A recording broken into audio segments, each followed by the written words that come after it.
Iga, narestado isang lalaki na aktual nagnanakaw sa isang commercial establishment sa Quezon City.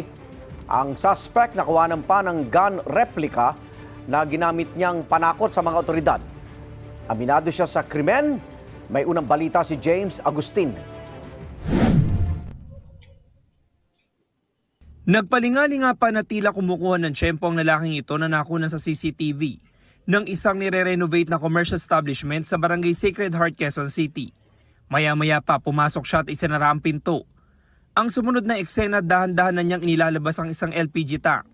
Ang hindi niya alam, napapanood na siya ng mismong may-ari ng establishmento na papunta noon sa lugar. Pop-up yun sa kanyang facial recognition dun sa CCTV na may pumasok dun sa kanyang establishment. And then, immediately tumawag siya sa barangay at sa ating kapulisan dito sa station din that resulted dun sa pag-responde naman dun sa area.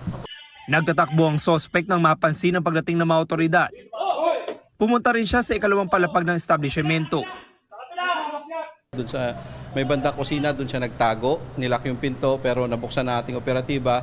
Sinubukan ding wasakin yung salamin ng establishment para tumakas at naabutan naman siya na may dala siyang baril, tinutukan ng ating barangay at kapulisan.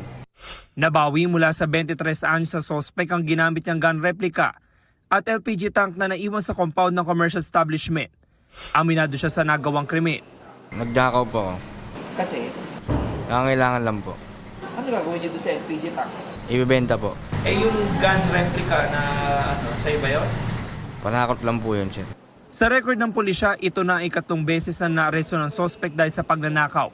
Sinampahan siya ng mga reklamong attempted theft, malicious mischief, at grave threat in relation to Comprehensive Firearms and Ammunition Regulation Act. Ito ang unang balita. James Agustin para sa GMA Integrated News.